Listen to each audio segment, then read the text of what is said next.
Hello everyone, this is ARK representing Another 9. Dear all, we are going to start part 6 under chapter 1st of CR. जी हाँ, corporate restructuring में chapter first में हम लोग part 6 में जा रहे हैं। सारा सेशन तुम जानते हो अब तक पूरा प्रैक्टिकल नॉलेज पे बेस किया हुआ है। सो इन एग्जांपल्स को प्रॉपर्ली अपने मॉड्यूल में साइड में नोट करना, और उम्मीद कर रहा हूं कि आप लोगों ने अपना मॉड्यूल सामने रख लिया है। ऑलराइट, अब देखो आगे का नया टॉपिक सीख रहे हैं। ठीक है, हमने टाइप्स ऑफ डीमर्जर डिस्कस किया था, अब मैं आगे और चल रहा हूं और भी इंपॉर्टेंट एस्पेक्ट डिस्कस करने वाला हूं, जैसे डाइवर्सिटीचर, बिजनेस सेल, ठीक है, जॉइंट वेंचर्स, ठीक है, स्ट्रेटेजिक अलायंस, बहुत इंपॉर्टेंट एस्पेक्ट्स हैं। लेटेस्ट एग्जांपल साथ में इनकी प्रैक्टिकल इंप्लीकेशंस क्या है वो समझेंगे और याद भी करेंगे। सो अटेंशन के साथ पढ़िएगा। दूसरी इंपॉर्टेंट बात याद रखिएगा, मेटल सेकंड के अंदर आपको सब्जेक्ट को बहुत सिंसियरली समझना होगा। आप इसको हल्के में ना लें, क्योंकि ये आपके कंपनी सेक्रेटरी के प्रोफेशन की कोर फील्ड्स हैं। ऑलराइट, सो अटेंशन के साथ थॉरली पढ़िएगा, मॉड्यूल से पढ़िएगा प्रॉपर। ऑलराइट, चलिए स्टार्ट करते हैं। अब देखिएगा यहाँ जो आपके सामने इमेज शो हो रही है ना, अभी ध्यान से पहले जरा देखो, यहाँ हमने लिखा हुआ क्या है। अभी स्क्रीन पे पूरा फोकस है, स्क्रीन पे रखो। यहाँ पर लिखा हुआ popular business categories, popular business categories. अब डाइवर्सिटी से समझा रहा हूं, इसलिए पहले ध्यान से सुनना, एक बात को बहुत ध्यान सुनना। अब आपके माइंड में एक बात आ रहा होगा कि यहाँ पर क्या है, manufacturing, hotels and resorts, food products, internet and technology, education, services, retail, trading, businesses. यहां अलग अलग इंडस्ट्री के अकॉर्डिंग बिजनेसेस आपके सामने हैं। ठीक है, अब एक बार अपने माइंड में एक इमेज क्रिएट करो। क्या इमेज क्रिएट करो, एक बार के लिए सोचो कि ये जो बिजनेसेस आपके सामने हैं, ठीक है, इन बिजनेसेस में से आपके लिए लगता है, आप मान लीजिएगा, ज्यूम कीजिएगा, मैन्युफैक्चरिंग में भी है और होटल्स एंड रिसोर्ट्स में भी है। आपकी कंपनी मैन्युफैक्चरिंग में भी है, होटल एंड रिसोर्ट्स में भी है। लेकिन अब आपकी जो कंपनी है उसको लगता है कि जो हमारा होटल वाला बिजनेस है हमारे लिए बहुत प्रॉफिटेबल नहीं है। कौन सा? होटल वाला बिजनेस है, बहुत प्रॉफिटेबल नहीं है, और कहीं ना कहीं हमारा मैन्युफैक्चरिंग का बिजनेस काफी अच्छा है। बात पकड़ में आ रहा है? एक कंपनी के पास में दो डिफरेंट बिजनेस हैं, एक मैन्युफैक्चरिंग का बिजनेस भी कर रही है और वो होटल और रिसोर्ट्स का भी बिजनेस है उसका। ध्यान सुनते जाना, ठीक है। अब प्रॉब्लम क्या आ रही है, कंपनी को लगता है कि अगर हम होटल वाला बिजनेस कंटिन्यू कैरी करेंगे यार हमारे को डिफिकल्टी बना रहेगा, क्योंकि होटल वाले बिजनेस के अंदर ना उनकी एक्सपर्टीज है, या उनको लगता है कि होटल वाले बिजनेस की वजह से हमारे ओवरऑल बिजनेस पर डेट बर्डन बढ़ गया है, क्योंकि होटल वाले बिजनेस से नेगेटिव कैश फ्लो जनरेट होती है। ये सारे टेक्निकल वर्ड्स को ध्यान से सुनना। आप सीएस प्रोफेशनल के स्टूडेंट्स हैं, बच्चे नहीं हो, इसलिए कह रहा हूं बहुत ध्यान से सुनना। कोई टेक्निकल वर्ड समझ में नहीं आएगा, हेल्प करूंगा, बट ध्यान सुनना, ठीक है। तो क्या हो रहा है कि मैन्युफैक्चरिंग बिजनेस से तो एक पॉजिटिव कैश फ्लो जनरेट हो रहा है, लेकिन जो होटल एंड रिसोर्ट के बिजनेस है उससे हमें नेगेटिव कैश फ्लो आ रहा है। और जब हम ओवरऑल बिजनेस देखते हैं तो ये जो नेगेटिव कैश फ्लो हमारा होटल वाले बिजनेस से आ रहा है ये हमारे लिए बढ़िया नहीं है। इसकी वजह से हमें लॉसेस भी हो रहे हैं। बात पकड़ में आ रहा है? जब आप बैलेंस शीट बनाएंगे अपने बिजनेस का कि मैन्युफैक्चरिंग, होटल एंड रिसोर्ट का बिजनेस का सारा हमको कितना पैसा आ रहा है, तो उसमें आप देखेंगे कि अरे यार ये होटल एंड रिसोर्ट के बिजनेस से में बहुत नुकसान हो रहा है। तो कई बार क्या होता है, बिजनेस सेल क्यों हो रही है समझना। बिजनेस सेल इसलिए हो रही होती है कि कंपनी को कई बार लॉसेज होते हैं उस डिवीजन से। अब लगता है होटल और रिसोर्ट के बिजनेस से हमको लॉसेज ज्यादा है। दूसरी इंपॉर्टेंट बात, दोनों मैन्युफैक्चरिंग और होटल के बिजनेस में, मैन्युफैक्चरिंग और होटल के, ध्यान दो यहां पर यार, होटल मैन्युफैक्चरिंग और होटल के बिजनेस में इंटीग्रेशन भी नहीं है। मतलब कि अगर ऐसा होता कि एक मैन्युफैक्चरिंग बिजनेस है और दूसरा भी मैन्युफैक्चरिंग बिजनेस है तो कहीं ना कहीं इसमें इंटीग्रेशन पॉसिबल थी, but the lack of integration between divisional businesses, ये दोनों डिविजन्स में लैक ऑफ इंटीग्रेशन है, इंटीग्रेशन भी नहीं है। तीसरी इंपॉर्टेंट बात, अगर हम हमारा होटल का बिजनेस सेल करते हैं, हमारा होटल का बिजनेस सेल कर देते हैं तो हम उस पैसे को, उस प्रोसीड को हमारी मैन्युफैक्चरिंग में इस्तेमाल कर लेंगे। बात पकड़ में आ रहा है? चौथी बात, इससे हमें लिक्विडिटी जनरेट होगा। पांचवी बात, हमको हमारा जो डेट बर्डन होगा, क्योंकि कई बार कंपनी बिजनेस सेल क्यों करती है, क्या होता है, जैसे होटल वाले बिजनेस में एग्जांपल ध्यान देना, होटल वाले बिजनेस से हमको लॉसेस हो रहे हैं, इसकी वजह से डेट बर्डन भी बढ़ रहा है। तो कई बार डेट बर्डन को कम करने के लिए उस डिवीजन को कंपनी सेल कर देता है। बात पकड़ में आ रहा है? तो कई बार जो डिविजन यहां बोलेंगे बिजनेस सेल डाइवर्सिट्यूड, इसके अंदर क्या होता है कि कंपनी अपने सेल करने के पीछे लॉजिक क्या होता है? कैश जनरेट करना, डेट बर्डन को रिड्यूस करना। मेरे साथ बोलो ना, कब बोलोगे? कैश जनरेट करना और डेट बर्डन कम करना। क्लियर है? कई बार कंपनी डेट बर्डन कम करने के लिए उस डिवीजन को ही सेल कर देती है। क्लियर हो रहा है? अच्छा, इससे क्या होगा? लिक्विडिटी जनरेट होगा कंपनी के लिए। अब लिक्विडिटी जब आएगा तो कंपनी अपने कोर बिजनेस, जैसे कोर बिजनेस हमारे एग्जांपल में क्या था? मैन्युफैक्चरिंग। कोर बिजनेस क्या हमारा? मैन्युफैक्चरिंग। तो कंपनी अपने होटल बिजनेस सेल करके और पैसा कहां लगाएगा? मैन्युफैक्चरिंग में। स्क्रीन पे ध्यान दीजिएगा, कंपनी क्या करेगा? सेल कर देगा अपना होटल बिजनेस और उसको सेल करके उसकी जो प्रोसीड होगी, उस प्रोसीड को उस पैसे को कहां इन्वेस्ट करेगा? मैन्युफैक्चरिंग के अंदर। बात पकड़ में आ रहा है? क्या क्या रीजन आ रहे हैं? तो कई बार बेटर अल्टरनेटिव इन्वेस्टमेंट भी सामने होता है। अल्टरनेटिव इन्वेस्टमेंट क्या है? अच्छा है कि मैन्युफैक्चरिंग बिजनेस पे पैसा इन्वेस्ट कीजिए। देखो, एक बात को सुनना ध्यान से, अगर जब तक आप ये इन टॉपिक्स को प्रैक्टिकली, इनके कॉन्सेप्ट को नहीं समझेंगे, आपका कोई रोल काम नहीं आएगा कंपनी सेक्रेटरी का। सो इन्हें बहुत ध्यान से प्रैक्टिकल समझिएगा। बात पकड़ में आ रहा है? आई होप ये क्लियर हुआ कॉन्सेप्ट। क्लियर एकदम? अच्छा, अब आप एक बात और ध्यान सुनिएगा। अब हमारे मॉड्यूल में जाते हैं, हम कहां जाएंगे? मॉड्यूल में। और मॉड्यूल में जाकर हमारी कुछ लैंग्वेज भी ले लेते हैं ताकि हमारे एग्जाम के लिए लिखने के लिए हो जाए। अब एक इंपॉर्टेंट बात और बता दूं, क्योंकि डाइवर्सिटी जब बिजनेस सेल कर रहे हो तो उसके बदले इक्विटी वाला कॉन्सेप्ट नहीं चलेगा। इसके तो बदले हमें कैश चाहिए या हमारा डेट बर्डन रिड्यूस कर दो। बात पकड़ में आ रहा है? तो देखो, अब मॉड्यूल में आ जाओ, मॉड्यूल में आ जाओ। Come on. Business sale and diversity. Business sale का मतलब क्या है? डाइवर्सिचर मींस सेलिंग और disposal of assets of the company और any of its business undertaking divisions, usually for cash और for combination of cash and debt, not against equity और equity shares. बात पकड़ में आ रहा है? तो मैंने अभी एग्जांपल में आपको क्या कहा कि अगर हमारा कौन सा बिजनेस, ये बिजनेस जो कौन सा था? मैन्युफैक्चरिंग का बिजनेस। ध्यान से देखिएगा स्क्रीन पर, मैन्युफैक्चरिंग का बिजनेस। अज्यूम करो यार, तुम अपनी माइंड में एक और पिक्चर लेकर आओ कि अगर मैन्युफैक्चरिंग का बिजनेस, ठीक है, मैन्युफैक्चरिंग का बिजनेस अच्छा चल रहा है, मैन्युफैक्चरिंग का बिजनेस चल रहा है, होटल और रिसोर्ट के बिजनेस से हमें कोई खास फायदा नहीं हो रहा है, तो हम हमारे इस होटल वाले बिजनेस को सेल कर देंगे और उसका प्रोसीड यहां इस्तेमाल करेंगे और इसके बदले कंपनी को क्या मिलेगा? मैंने कहा कैश और डेट बर्डन रिड्यूस होगा। डेट बर्डन रिड्यूस क्यों होगा? अगर होटल के बिजनेस से हमें लॉसेस हो रहे थे, हमारे पास डेट बर्डन था, तो हमने अपने डेट के साथ में ही होटल का बिजनेस सेल कर दिया। बात पकड़ में आया? इसके बदले कोई इक्विटी ट्रांजैक्शंस नहीं होंगी। बात पकड़ में आ रही होगी मेरे बच्चों को? चलो आगे देखते हैं, आ जाओ मॉड्यूल में। Alright. As a greater liquidity or reduce the debt burden, diversity is normally used to mobilize the resources for core business or businesses of the company by realizing the value of non-core business assets. क्या करा हमने? Manufacturing वाले business हमारा क्या था? Core business, जहां से हमें अच्छा प्रॉफिट होता है, हमारा पॉजिटिव कैश फ्लो जनरेट होता है।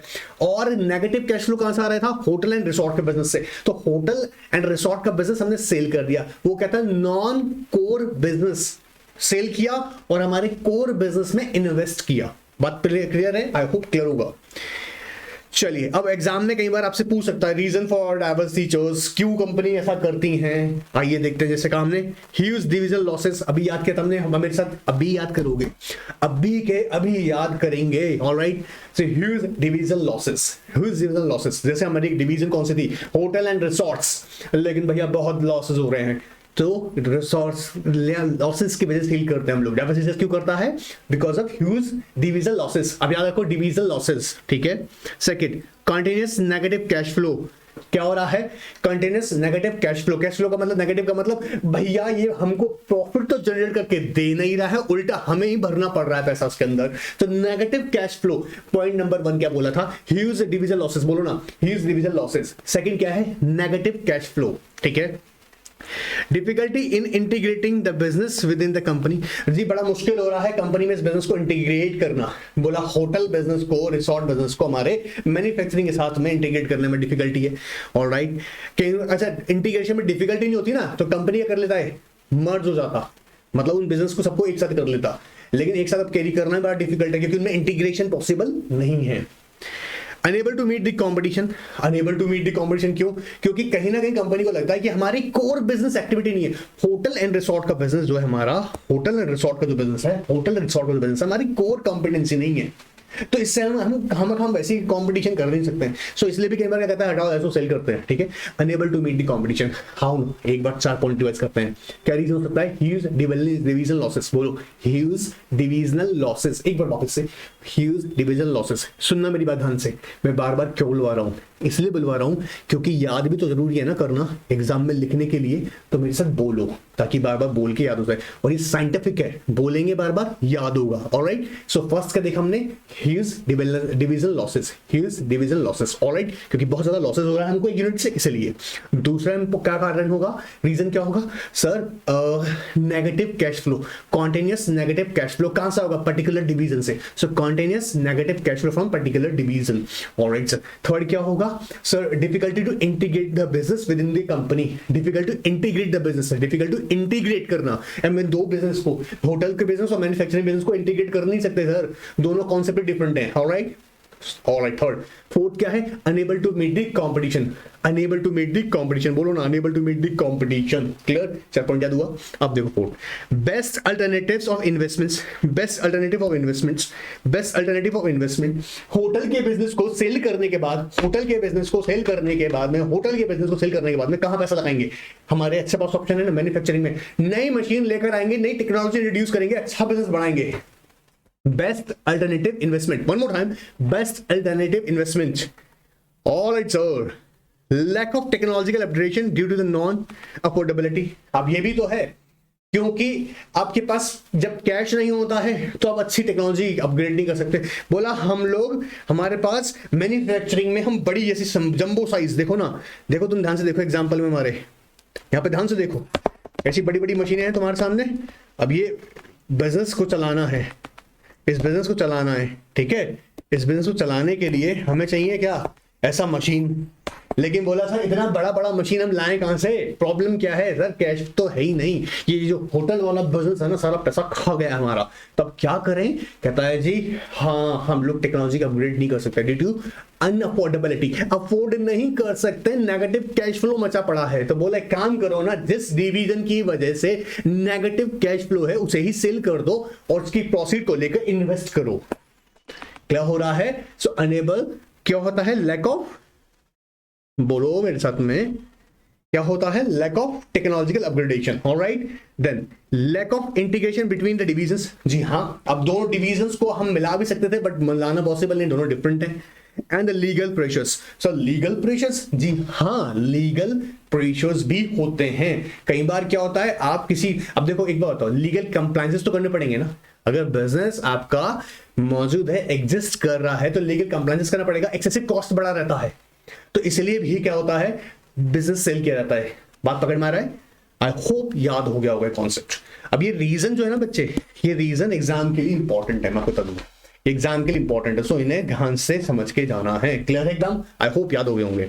अब जैसे यहाँ पर एग्जांपल दे रखा है, Nestle is selling its US chocolate business which includes brands such as Baby Ruth, Butterfinger, crunch to Ferrero for 2.8 billion. क्योंकि उसको क्या लगा, नेस्ले को, यार ये हमारे जो प्रोडक्ट्स है ना ये बहुत अच्छे नहीं है, मतलब उसको लगता है उसके लिए अच्छे नहीं है, तो उसने फरारो को 2.8 में डील किया, इस बिजनेस को सेल किया। बात पकड़े? इससे अल्टीमेटली जो 2.8 बिलियन डॉलर जनरेट हुआ है, अब अपने आगे बिजनेस में इन्वेस्ट करेगा। ऑलराइट, चलिएगा अब आगे का टॉपिक जो हमारा नेक्स्ट है वो जॉइंट वेंचर्स। और हाँ जी, मैं इसको एग्जांपल से स्टार्ट करने वाला हूं नेक्स्ट, क्योंकि बड़ा इंटरेस्टिंग है ये भी। आपने देखा होगा टाटा स्टारबक्स लिमिटेड, जी हाँ, इन दोनों ने, जी हाँ, टाटा एंड स्टारबक्स, दो डिफरेंट कंपनीज ने आपस में मिलके क्या किया, जॉइंट वेंचर। अब जैसे जॉइंट वेंचर है क्या चीज, मेरी बात को ध्यान से सुनना, देखो ध्यान से सुनना, एकदम ध्यान से, ठीक है, बहुत इंपॉर्टेंट चीज बता रहा हूं, ध्यान से सुनेंगे, ध्यान से समझेंगे और याद भी करेंगे। ध्यान से सुनना, क्या कॉन्सेप्ट है ये, इसको समझो। देखो टाटा, जब हम बात करते हैं जेवी की, ज्वाइंट वेंचर, ज्वाइंट वेंचर किसी भी, याद रखिएगा, स्पेसिफिक प्रोजेक्ट के लिए होता है, स्पेसिफिक प्रोजेक्ट के लिए होता है। आपने सुना स्पेसिफिक प्रोजेक्ट के लिए होता है। जैसे आपने सुना जो मारुति एंड सुजुकी, दो अलग अलग कंपनीज अपने अपने रिसोर्सेस को साथ में यूटिलाइज किया। कई बार देखने को मिलता है जब हम बोलते हैं किसी प्रोजेक्ट को, तो प्रोजेक्ट का मतलब है किसी स्पेसिफिक टाइम ड्यूरेशन के लिए उस प्रोजेक्ट को कैरी करना। जैसे टाटा एंड स्टारबक्स के अंदर क्या किया, टाटा एंड स्टारबक्स, हम यहां पे वर्ड यूज करें टाटा स्टारबक्स, तो यहां पे देखो न्यूज से ही पढ़ाता हूं तुमको। टाटा स्टारबक्स, ध्यान से, ठीक है, देखो Tata Starbucks private limited, formerly known as Tata Starbucks limited, is a 50-50% joint venture company owned by Tata consumer products and Starbucks corporation. दो अलग अलग हो गया, ठीक है, Tata consumer products and Starbucks corporation that owns and manages the Starbucks outlets in India. The outlets are branded Starbucks Tata Alliance in India. किसका काम basically, coffee का, आपको सुना होगा कॉफी का। अब ये स्पेसिफिक प्रोजेक्ट पे काम कर रहा है, बात पकड़ में आ रहा है? ऑलराइट सर, ऑलराइट, आगे देखते हैं। देखो ऐसे ही Bharti AXA general insurance company limited, Bharti and AXA, दो डिफरेंट कंपनीज यहां पर, क्या देखिए, दो डिफरेंट कंपनीज, जैसे एक आगे कौन सा, भारती, और दूसरा एक्सा। भारती जो इंडियन है और एक्सा कौन सा, क्या, फ्रांस का। अब इन्होंने क्या किया, मिलकर ज्वाइंट वेंचर किया, किसी लिए पर्टिकुलर प्रोजेक्ट, कौन सा प्रोजेक्ट है वो, इंश्योरेंस के बिजनेस को लेकर लिया। देखिएगा, आइए इसको भी देखते हैं। देखिए ध्यान से देखो और सुनो, अपना मॉड्यूल में नोट कर लेना, ये इनके नेम नोट करना, ठीक है। Bharti AXA general insurance company limited is a JV between Indian leading business group Bharti enterprises and its insurance major from France AXA, ठीक है। दिस लीडिंग इंश्योरेंस, अब पता तुम लोगों को, मजे की बात है, कई लोगों को नहीं पता होता, बोलता भारतीय एक्सा, हाँ ठीक है, बोला इंडियन कंपनी। अरे भैया ध्यान से देखो, जेवी है वो, जो एक्सा है कहां की है, फ्रांस की, अभी तो हमारे सामने भी रीड करवा रहे हैं। Alright, this leading insurance in India initial operations. The company is licensed by IRDA. Of course, आप लोग जानते हो इंश्योरेंस बिजनेस कैरी करना है तो IRDA का परमिशन लगेगा. Alright, and the Insurance Regulatory Development Authority of India. Bharti AXA offers a comprehensive range of insurance products ranging from vehicle, health, travel, home, education, among others. Bharti AXA General Insurance is among the pioneers of JV in the Indian insurance sector. जी हाँ, बड़ा group बन गया ना. अब जेवी मिलके क्या करा, जो एक्सा और इधर यहाँ पे हम भारती, दोनों मिलकर भारती एंटरप्राइजेस, ठीक है, दोनों मिलकर अब भारती यहाँ पर बात कर रहे हैं. जी हाँ, Bharti AXA general insurance company limited एक बड़ा ग्रुप बनके डिफरेंट प्रोडक्ट और डिफरेंट वैरायटीज में भी डील कर रहा है. आप आपके माइंड में आओ सर इन लोगों से मर्जर क्यों नहीं कर लिया. बेटा कभी भी अगर कोई company specific project specific time के लिए कैरी करना चाहती है तो वहां पर याद देखिएगा जेवी क्रिएट की जाती है. जेवी का बेनिफिट क्या होगा, ध्यान सुनना, दोनों कंपनी इंडिपेंडेंट रहेंगी. बात पकड़ में आ रहा है, यहां पर मर्ज नहीं हो रही है. ये कंपनी जो कि जैसे भारती हमारे एग्जांपल में देखो, यहां पर ध्यान से, भारती जो है, भारती हमारे एग्जांपल में जो है, भारती अपने रिसोर्सेस प्लस एक्सा अपने रिसोर्सेस मिलाएगी. तो क्या भारती वाइंड अप हो गया, नहीं, ऐसा नहीं है. क्या एक्सा हो गया, नहीं. देख, नया कंपनी क्रिएट कर लिया. बात पकड़ में आ रहा है. और जब हम ज्वाइंट वेंचर्स की बात कर रहे हैं तो यहां पर दो तरीके का होगा, ध्यान से सुनना. एक तो रिसोर्सेज बेस्ड हो सकता है और एक हो सकता है इक्विटी बेस्ड. इक्विटी के अंदर क्या होगा, दोनों ही कंपनी इन्वेस्टमेंट्स करेंगे in the form of capital. बात पकड़ में आ रहा है, ये in the form of assets. अब यहां पे भी जाऊंगा, बट पहले हम लोग थोड़ा सा समझ लें कि हमने ऐसे एग्जांपल्स को थोड़ा क्लियर कर लें ताकि हमारे बुक में हमें कुछ, जैसे फेटरली वाइन्स, महिंद्रा रेनॉल्ट, ये जरूर नोट कर लेना, बड़ा अच्छा एग्जांपल है Mahindra Renault. I hope Renault आप जानते होंगे, फ्रांस का कंपनी है. महिंद्रा अलग है, रेनॉल्ट अलग है. अब यहां पे भी बच्चों ने गड़बड़ी कर रहा है, कई लोगों को नहीं पता होता, इसलिए कह रहा हूं नोट करो, एग्जांपल अपने बुक में लिखो यार, मॉड्यूल में. ऑलराइट, देखो, joint venture between Mahindra Renault brings together India's largest automobile manufacturers Mahindra and Mahindra and the world renowned vehicle maker Renault. अब यहां पर देखो, यहां पे बता रखा है friends, again friends. Alright, this joint venture has launch several cars together. अब एक क्या होगा, नया प्रोजेक्ट मेंटर होंगे, अपनी प्रोडक्ट वैरायटी बढ़ाएंगे. ऑलराइट, ऐसे ही ICICI bank insurance and investments के अंदर है. आई होप ये तीन एग्जांपल्स आपने नोट किए होंगे जरूर. महिंद्रा रेनॉल्ट्स का जरूर लिखो, एक भारती एक्सा का लिखो, एक लिखो टाटा स्टारबक्स. अब आप में से कुछ बच्चा बोलेगा सर मेरे मॉड्यूल में तो पहले ही लिखा हुआ है, यहाँ नीचे दे रखा है सर. हाँ, यहां पर बताया हुआ है सर, तो मैं अलग से क्यों लिखूं? इसलिए लिखिएगा क्योंकि ये लेटेस्ट एग्जांपल्स आपके नॉलेज में होने चाहिए। सारे कहां दे रखे हैं? कम से कम 3-4 एग्जांपल लिखोगे तो तुमको याद तो रहेगा।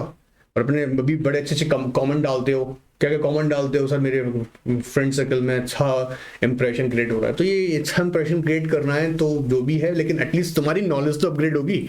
आओ, जॉइंट वेंचर्स।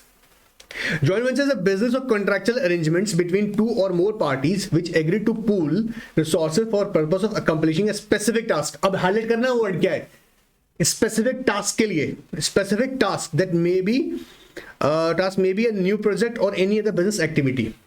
तो या तो कोई नया प्रोजेक्ट कैरी करेंगे, जैसे सुनना मेरी बात, महिंद्रा रेनॉल्ट ने मिलके कहा हम मिलके नई कारें बनाएंगे। तो जब एक नया कार आएगा महिंद्रा रेनॉल्ट, तो बोला क्या होगा? हम लोग कार अनाउंस करेंगे, एक नया कार बनाएंगे जो इंडियन मार्केट में बेहतरीन कार साबित हो। बात पकड़ में आ रहा है? स्पेसिफिक टास्क के लिए किया जा रहा है जॉइंट वेंचर। अब जॉइंट वेंचर में बेनिफिट क्या? क्या महिंद्रा अबॉलिश हो जाएगा, वाइंड अप हो गया? नहीं जी। रेनॉल्ट वाइंड अप हो गया? नहीं जी। उल्टा दोनों एग्जिस्ट करेगा, बस दोनों अपना अपना 50-50, जैसे टाटा स्टारबक ने किया। बात पकड़ में आ रहा है? In a joint venture, each of the participants is responsible for profit, losses and costs associated with it. Of course, अब जो भी प्रोजेक्ट जो भी आप कैरी करोगे, जैसे मान लीजिएगा टाटाज और स्टारबक, ठीक है, दोनों ही रिस्पॉन्सिबल किसके लिए होंगे? 3 चीजों के लिए होंगे भैया, प्रॉफिट, लॉसेस एंड रिसोर्सेस। जैसे अगर हम कहें जो प्रॉफिट होगा तो भी हम शेयर करेंगे, कौन से? जो भी हम जेवी कर रहे हैं, ठीक है। महिंद्रा एंड रेनॉल्ट, जब महिंद्रा रेनॉल्ट यहां पर कंपनी बना तो महिंद्रा भी प्रॉफिट भी इंजॉय करेगा, रेनॉल्ट भी करेगा, लॉसेस भी होंगे, और साथ के साथ में अगर लॉसेस होंगे तो उसके साथ में एक्सपेंसेस भी। Alright, now company enters into joint venture with it lacks required. अब क्यों ऐसा करते हैं? देखो, व्हेन इट लैक्स, उसको लगता है जी क्या है? Lacks required knowledge, human capital, technology, access to specific market that is necessary to successful in pursuing the project on its own. अब कंपनी को लगता है कि यार सुनो, अब सुनो एक बार ध्यान से सुनना मेरी बात को। रेनॉल्ट फ्रांस की कंपनी व्हीकल मेकर है, इंडिया आकर नया कार बनाना चाहता है, लेकिन उसको क्या लग रहा है? बोला यार इंडिया जाएंगे, कार बनाने के लिए बड़े सारे खर्चे करने पड़ेंगे, क्या? डिस्ट्रीब्यूशन चैनल बनाएंगे। बोला डिस्ट्रीब्यूशन चैनल तो क्या भाड़ में? पहला तो दिक्कत क्या होगा? मैन्युफैक्चरिंग यूनिट स्टैब्लिश करनी पड़ेगी, हेमन चाहिए, नॉलेज चाहिए, मार्केट के बारे में पता होना चाहिए, इंडियन मार्केट किस तरीके का है। बोला ये सब चीजें बड़ी डिफिकल्टी देंगी। बोला एक काम क्यों नहीं करते? बोला आपको कार ही तो बेचना है ना इंडिया में, अपना प्रोडक्ट सेल करना चाहते हो ना? बोला हाँ, तो जाके वहां के किसी ऑलरेडी स्टैब्लिश कार मैन्युफैक्चरर से शेक हैंड कर लो और अपने उस प्रोडक्ट को कैरी कर लो। बोला हाँ यार बहुत अच्छा है। तो रेनॉल्ट ने क्या दिमाग में रखा कि ठीक है, महिंद्रा एंड महिंद्रा अच्छा बिजनेस करते हैं इंडिया में, तो महिंद्रा के साथ में जाकर हम डील कर लेते हैं किसकी? जॉइंट वेंचर, और हमें अपना स्पेसिफिक जो कार चाहते हैं वो बनाएंगे, तो मिलकर एक नया प्रोडक्ट रेडी करेंगे। बात पकड़ में आ रहा है? तो ये रिसोर्सेज को, ये प्रॉफिट्स, लॉसेस को, कॉस्ट को आपस में अलोकेट, या एक तरीके से देखा जाएगा उनमें दोनों कंट्रीब्यूट करेंगे। तो कई बार कंपनी ऐसा क्यों करता है? नॉलेज के लिए, ह्यूमन कैपिटल के लिए, बोलो ना टेक्नोलॉजी के लिए। तुमने मारुति सुजुकी का नाम नहीं सुना? मारुति के पास क्या था? डिस्ट्रीब्यूशन चैनल नेटवर्क जबरदस्त इंडिया के अंदर, बहुत जबरदस्त लेवल पे। और सुजुकी के पास क्या था? टेक्नोलॉजी। तो मारुति को लगता है हाँ भैया हमारे पास जापानीज टेक्नोलॉजी आ जाएगा, और जापानीज को क्या लगा? इंडिया का नेटवर्क जो है ना मारुति के पास बहुत अच्छा है, किसी इसका डिस्ट्रीब्यूशन नेटवर्क बड़ा खतरनाक है मारुति के पास। तो बोला अच्छा यार इसके साथ शेकन कर लेते हैं, एक प्रोजेक्ट कर लेते हैं मारुति सुजुकी का। बात पकड़ में आया? चलिए चलिए चलिए चलिए चलिए चलिए आइएगा। यहाँ हमारे एग्जांपल जरूर लिखना, महिंद्रा एंड रेनॉल्ट वाला लिखो, टाटा एंड स्टारबक्स वाला एग्जांपल जरूर लिखो, ठीक है। भारती, एक्सा, ये जरूर लिखो। एग्जामिनर खुश हो जाते हैं कि बच्चा मेहनत कर रहा है, पढ़ रहा है, आपको मार्क्स अच्छा खासा मिल जाता है। ऑलराइट, टाइप्स को देखिए, इक्विटी बेस्ड है और एक हमारा नॉन इक्विटी। जी हाँ, इक्विटी बेस्ड मतलब दोनों इन्वेस्टमेंट्स करेंगे कैसे? In the form of capital. Now, this type of joint venture is in which two or more parties set up a separate legal and company to act as a vehicle for carrying out the projects.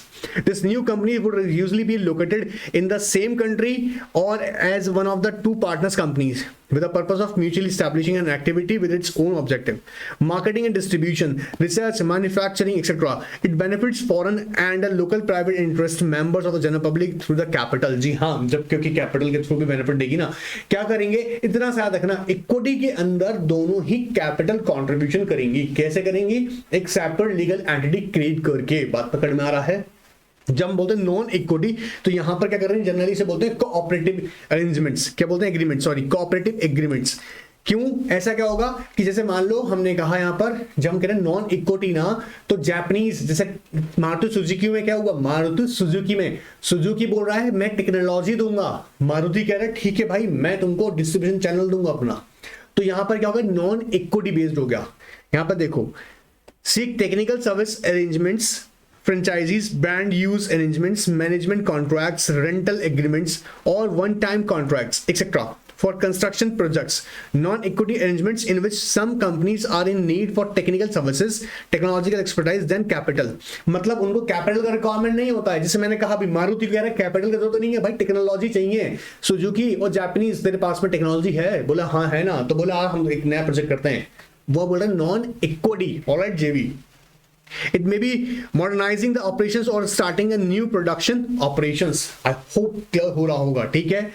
कोई doubt है फिर भी पूछना, ठीक है। Equity में क्या हो रहा है, सेपरेट एंटिटी क्रिएट किया जा रहा है, दोनों ही कैपिटल कंट्रीब्यूट कर रहे हैं, ऑलराइट। जबकि नॉन इक्विटी में क्या हो रहा है, रिसोर्सेज शेयर कर रहे हैं, अपने रिसोर्सेज शेयर कर रहे हैं। जैसे मैंने कहा एक के पास डिस्ट्रीब्यूशन चैनल्स हैं, स्ट्रॉन्ग डिस्ट्रीब्यूशन चैनल है, और एक के पास में टेक्नोलॉजी है, तो आपस में मिलकर वो कर रहे हैं, रिसोर्सेज शेयर कर रहे हैं, ठीक है। अच्छा नेक्स्ट आता है हमारा स्ट्रेटेजिक अलायंस। स्ट्रेटेजिक अलायंस, अभी स्ट्रेटेजिक अलायंस की जब हम बात करेंगे ना, ध्यान सुनना। अब स्ट्रेटेजिक अलायंस क्या होता है, एक प्रोडक्ट बेस्ड होता है। मतलब यहां पर स्पेसिफिकली स्ट्रेटेजिक अलायंस के पीछे लॉजिक क्या है, जैसे आप ध्यान सुनना, Coke with pizza, Coke with pizza. अब ध्यान सुनना, आपने देखा होगा दिवाली के आसपास अक्सर ऐसे ऑफर आते हैं, कोक विद पिज्जा। इससे क्या होगा, कोक जो है यहाँ पर बेवरेज प्रोडक्ट्स जो है यहाँ पर कोक के, वो उसकी सेल, अगर हम पिज्जा उसके साथ दे रहे हैं, आपने देखा नहीं कि पिज्जा अगर आप ऑर्डर करेंगे कोक फ्री आ रहा है साथ में, फ्री थोड़ा मिल रहा है, वो उसकी कॉस्ट में आ जाता है। लेकिन अल्टीमेटली क्या होगा, कोक का सेल भी इंक्रीज हो जाएगा, पिज्जा का भी सेल इंक्रीज हो जाएगा। बात पकड़ में आ रहा है। तो ये क्या है, स्ट्रेटेजिक अलायंस। स्ट्रेटेजिक अलायंस में बेसिकली क्या होता है, सिर्फ वो प्रोडक्ट के साथ करते हैं, किसी पर्टिकुलर प्रोडक्ट के साथ में। जैसे आप देखा होगा नाइक जो है, नाइकी जो है, वो अपनी अपनी जो शूज है वो खुद मैन्युफैक्चर नहीं करता, वो किसी और कंपनी से मैन्युफैक्चर कराता है। नाइक अपना ब्रांड नेम यूज करता है। तो क्या होता है स्ट्रेटेजिक अलायंस में, दो डिफरेंट कंपनीज किसी एक प्रोडक्ट को या एक से ज्यादा प्रोडक्ट्स को मिलकर इनवर्ट उसमें पार्टिसिपेट करती हैं और एक अपना प्रॉफिट इंक्रीज कर लेती हैं। जैसे कोका कोला ने और पिज्जा आपस में मिलकर, आपने देखा होगा McD with pizza, sorry of course pizza with Coke. तो आप जब पिज्जा ऑर्डर कर रहे हैं और आपको पता लगा कोक फ्री मिल रहा है, ऑफ कोर्स आप उस कंपनी के पिज्जा ऑर्डर करेंगे, तो अल्टीमेटली कोक का भी, उसके प्रोडक्ट का भी क्या होगा, सेल इंक्रीज होगा, जिसे हम बोल रहे हैं स्ट्रेटेजिक अलायंस। देखो अब Nike, a world largest producer of athletic footwear, does not produce single shoe. Boeing, the giant aircraft company, makes little more than the carpets and wings bits. These organizations, like a number of other businesses nowadays, have created a strategic alliance with their suppliers to do much of their actual production for them. ठीक है, strategic alliance. अब यहां पे definition को ध्यान से read करना, देखो यहां ध्यान से रीड करेंगे। A strategic alliance is an arrangement between two companies that have decided to share resources. Joint ventures में आप बोलेंगे जॉइंट वेंचर में तो ऐसे ही हो रहा था, नहीं, तुम ध्यान से देखना है। जॉइंट वेंचर में जब हम बात कर रहे हैं किसी नए प्रोजेक्ट को कैरी करने के लिए, यहां पर स्ट्रेटेजिक अलायंस में दोनों के जो प्रोडक्ट जो है ऑलरेडी एग्जिस्टेंस में है, अगर ध्यान से देखा जाए उसकी कॉम्बिनेशन के साथ में रिसोर्सेज को मिलाकर हम सेल करने की कोशिश कर रहे हैं। बहुत अच्छा एग्जांपल बता रहा हूं बार बार, कोक विद पिज्जा। तो कोक और पिज्जा दोनों डिस्टेंस में, बट दोनों की कॉम्बिनेशन के साथ सेल कर रहे हैं। नाइक अपनी मैन्युफैक्चरिंग किसी और से करवा रहा है, तो नाइक का अपना एक ब्रांड नेम यूज हो रहा है। बात पकड़ में आ रहा है। सो क्या करती है कंपनी, अरेंजमेंट बिटवीन, देखो यहां पर ध्यान रखो, अरेंजमेंट ध्यान रखो यहां पर, arrangement between two companies that have decided to share resources to undertake a specific mutually beneficial projects. Mutually beneficial, coke का सेल बढ़ेगा तो पिज्जा भी मिलेगा। अब दोस्तों से वाली बात है, किसी आप खुद देखो, आप खुद फंस जाते हो, याद करके देखो। आपने देखा ना, जैसे जब आप ऑर्डर प्लेस कर रहे हो ऑनलाइन ना, आप ऑब्जर्व करते हो, बोलो यार कोक के यहाँ पे पिज्जा अगर ऑर्डर करता हूँ ना, बोला यार इस पिज्जा के साथ में कोक फ्री मिल रहा है, और बोला हाँ इसका पिज्जा भी अच्छा आता है, तो यूजुअली इंसान फंस जाता है। अब कॉम्बिनेशन है दोनों के बीच में, प्रोडक्ट के बीच में, इसलिए आप सेल करते हो, वो परचेज करते हो। It is an excellent vehicle for two companies to work together profitably. It can help companies develop and exploit unique strengths. Organization get opportunity to wider customer base or utilize the surplus capacity. Clear? चलिएगा, जैसे यहाँ पे किया था, ICICI bank and Vodafone India entered into a strategic alliance to launch a unique mobile money transfer and payment services called M Pesa, money पैसा, ठीक है, एम-पेसा। अब यहाँ पे क्या हुआ, आईसीआईसीआई, ऑलराइट, और इधर साथ में कौन हो गया, वोडाफोन, तो वोडाफोन का network services, the phone, alright, और यहाँ पे बैंकिंग सर्विसेज आईसीआई के पास में, दोनों ने मिलकर क्या किया, अपने अपना you know what product launch कर दिया। कौन सी ऐप कर दी उन्होंने, माय एम-पेसा, ऑलराइट। रिवर्स मर्जर का मतलब क्या होता है, ध्यान से देखना, बड़ा खतरनाक एग्जांपल बताता हूं, देखो रिवर्स मर्जर, गोदरेज सोप्स। अब रिवर्स मर्जर में आपको याद होगा क्या होता है, यूजुअली जब प्राइवेट कंपनी पब्लिक कंपनी को एक्वायर कर लेती है, क्या ये कहना हमेशा के लिए ठीक होगा, नहीं, ऐसा नहीं है। मतलब ऐसा होता है, लेकिन हर बार ऐसा ही हो कि प्राइवेट कंपनी पब्लिक कंपनी को एक्वायर कर लेती है तो उससे हम रिवर्स मर्जर कहेंगे, सिर्फ यही डेफिनेशन है, आंसर इज नो। ध्यान से सुनना मेरी बात को, ऐसा रिवर्स मर्जर का मतलब, ऑफ कोर्स अगर प्राइवेट कंपनी भी पब्लिक कंपनी को एक्वायर कर लेती है तो वो रिवर्स मर्जर है। इसके अलावा भी ध्यान सुनेगा, एक लॉस मेकिंग कंपनी है, वो किसी प्रॉफिट मेकिंग कंपनी को भी एक्वायर कर लेती है। सर आप क्या कह रहे हैं, loss making company profit making company को एक्वायर कर लेगी, बताऊंगा, हाँ करवाया जाता है ऐसा। क्यों करवाया जाता है आप समझ रहे हो ना, टैक्स अजम्पशंस के लिए, टैक्स बेनिफिट्स के लिए। तो लॉस मेकिंग कंपनी भी जब एक्वायर कर लेती है किसको, प्रॉफिट मेकिंग कंपनी को, उसको भी रिवर्स मर्जर कहते हैं।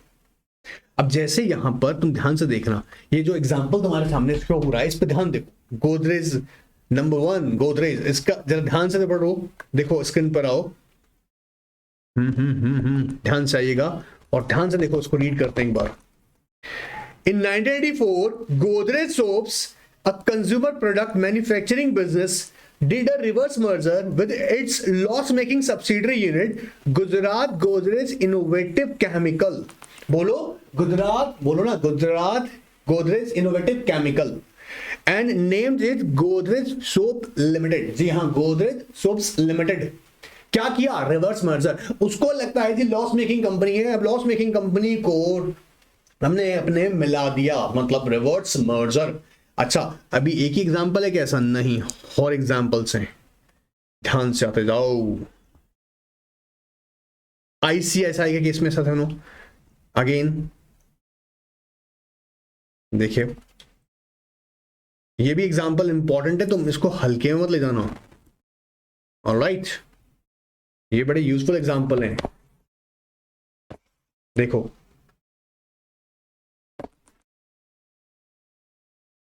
ये पूरा रीड करेंगे, आओ जल्दी जल्दी जल्दी जल्दी स्क्रीन पे आ जाओ, आ जाओ आ जाओ आ जाओ, शर्माओ मत। देखो, only a few Indian companies have used the reverse IPO, और पता है तुमको आईसीआईसीआई ने सबसे पहले किया था इंडिया में रिवर्स मर्जर। जी हाँ, ये भी याद रखना इंपॉर्टेंट है, सबसे पहली कंपनी यही थी। क्या किया, reverse IPO, making the reverse merger concept relatively new to India in 2002. Of course, in 2002, ICICI became the first firm to choose a reverse merger when it merged with its arm company ICICI Bank and renamed the combined entity ICICI Bank.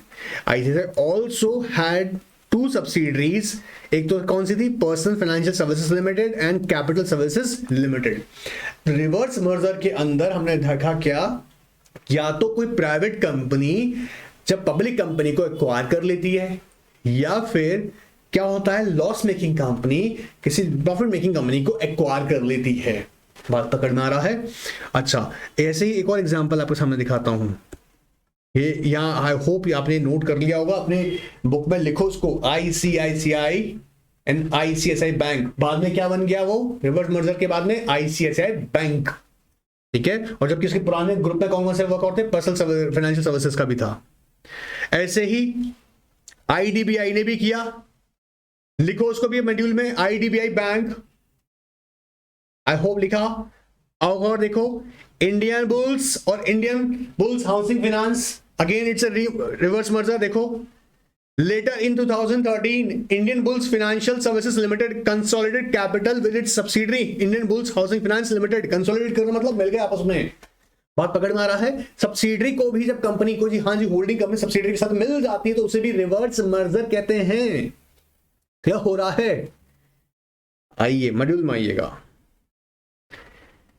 देखिए ध्यान देते हैं, हमारा topic है reverse merger. Next जो है ध्यान सुनना, reverse merger is a merger in which private company becomes a public company by acquiring it. बोलो ना, एक जनरल डेफिनेशन क्या पढ़ा, when the private company acquiring the public company is known as reverse merger. It saves a private company from complicated process and expensive compliance of becoming a public company। जी हाँ, conversion करने जाऊंगी, लंबा चौड़ा procedure follow करना पड़ेगा, बोला सीधा भाड़ में जाओ। प्राइवेट कंपनी क्या करेगी, पब्लिक कंपनी एक्वायर कर लेगी। Alright, now instead that it acquires a public company and invest as investment and converts itself into a public company. However, there is another angle to concept of reverse merger. When a weaker or smaller company acquires a bigger company, जैसे अभी हमने क्या देखा, हमने भी दिखा, हमारे example ध्यान दिए, गुजरात गोदरेज इनोवेटिव जो कंपनी थी वो लॉस मेकिंग कंपनी थी, तो यहां पर गुजरात सोप्स के थ्रू उसको हमने क्या करा, गुजरात सोप्स लिमिटेड कंपनी हमने रिवर्स मर्जर करके लॉस मेकिंग को ले लिया। बात पकड़ में आ रहा है। It is a reverse merger in addition when a parent company merges into a subsidiary. जैसे अभी हमने एक और एग्जांपल देखा, अभी तो याद करा करा के छोड़ेंगे। देखो देखो क्या किया था यहां पर, इंडियन बुल्स, इसको भी लिखो इंडियन बुल्स, इंडियन बुल्स, देखो Indian bulls financial service limited consolidated capital with it's subsidiary Indian, देखो ये क्या हो गया इसका, Indian bulls housing finance subsidiary किसका, इंडियन बुल्स का। तो कंसोलिडेट का मतलब आपस में मिला दिया गया, तो इसे भी क्या बोल रहे हैं, reverse merger. Clear. Now, or a loss-making company acquires a profit-making company. It is also termed as reverse merger. तीन तरीके से क्या क्या हो सकता है। पहला क्या होगा, when a private company acquires a public company, बोलो ना, when a private company acquires a public company।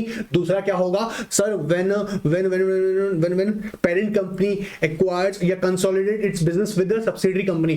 when a parent company consolidate its business with the subsidiary company। consolidate मतलब जैसे अभी हमने देखा, इंडियन बुल्स ने इंडियन बुल्स हाउसिंग फाइनेंस के साथ में क्या कर दिया, कंसोलिडेशन। ठीक है।